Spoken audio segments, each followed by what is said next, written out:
Hi, I'm Angela, and this video is about how to talk about bad physical intimacy. So I've mentioned in another video why. Why do we have bad physical intimacy? And it's because we get fixated on one thing about sex or about the body or about how we should be. And that also can be created because we have shame or embarrassment or awkwardness about sexual arousal. So somewhere along the growing up, it can be really early, it can be very early in your life. You might have had a sense of feeling uncomfortable with sexual arousal. It can be cultural as well. In your culture, they don't talk about it, they don't do it, they don't feel the arousal in a way that's free of shame. So that can come in many different manifestations in your adult way of dealing with intimacy, physical intimacy, and sexual intimacy. And I'll just say briefly, physical intimacy is not just sex, it's also touch, it's hugging, it's playing rough physically that has a sense of arousal about it. It can be all sorts of ways of being intimate physically that is not involving sex. So physical intimacy for some people is safe, and sexual intimacy, their walls will shut down. So that can be one step to start looking at. If you want to talk about bad physical intimacy, where does the process for you go bad if you're with a partner?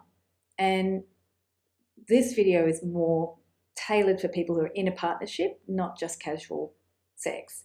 Because if you're in casual sex, there's a lot of other dynamics involved.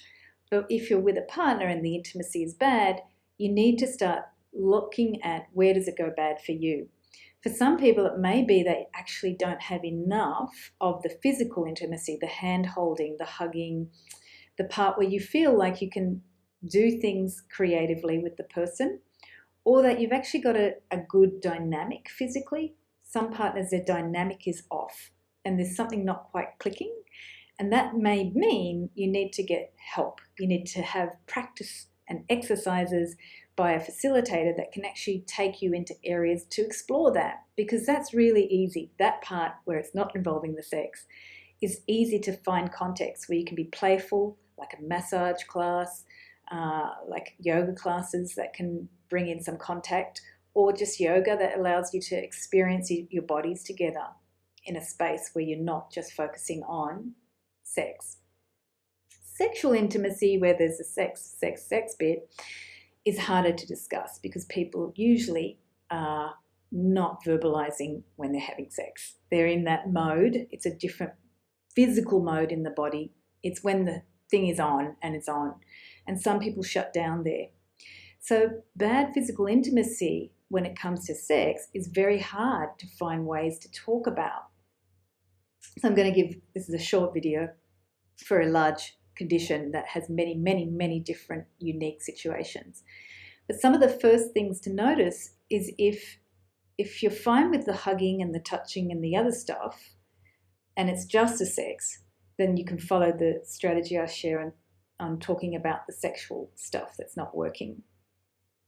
So basically, if the sexual intimacy is not quite gelling for you, to talk about it, you'll need to acknowledge that it's a sensitive topic and that you are not comfortable talking about it because you don't want to hurt your partner's feelings, but there's something that you would like to get help on. So see the words I'm using, I need your help, is always a big step, that you need their help, because sex is about both people working together and you do need their help. But you know that it's a sensitive area. And if they don't want to talk about it, you understand. So give them a way out, because some people can't talk about this stuff. And then you might need to say to them, well, can we try something physical?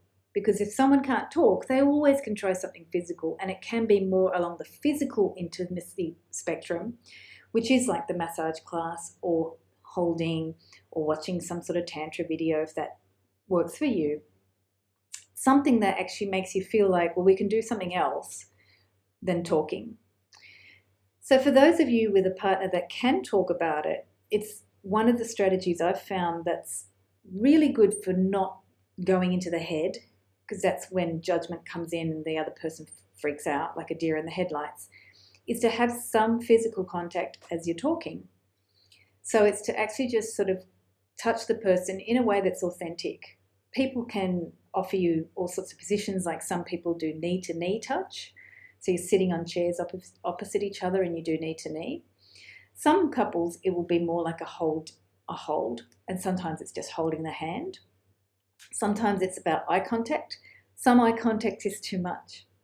So be with your partner in a way that you can actually start to use eyes, but turn the eyes away if it's too much, and use touch and find out what feels authentic for you when you're touching them.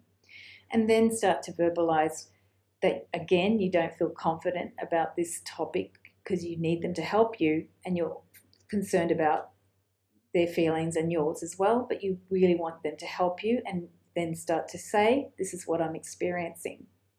And instead of telling them that you're not good at this and you're really bad at that, tell them in as much detail as feels comfortable at what stage of the intimacy you feel like there's a disconnect.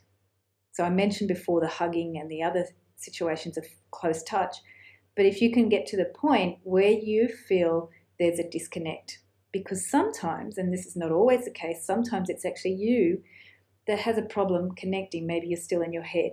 Maybe there was something in the past. And that way your partner can start to say, oh, I didn't know that, or I did feel that, but I didn't say anything about it.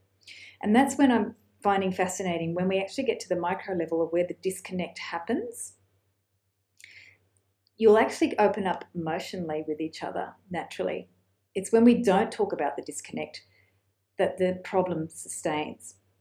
So I know I've touched on this topic shortly in this video, and there's a lot more to it. If there's more interest, I will talk more about specific case studies, but I usually don't do videos about it because it's not something people like to hear and talk about in detail, intimate details. So I welcome your comments and questions and look forward to discussing the topic more.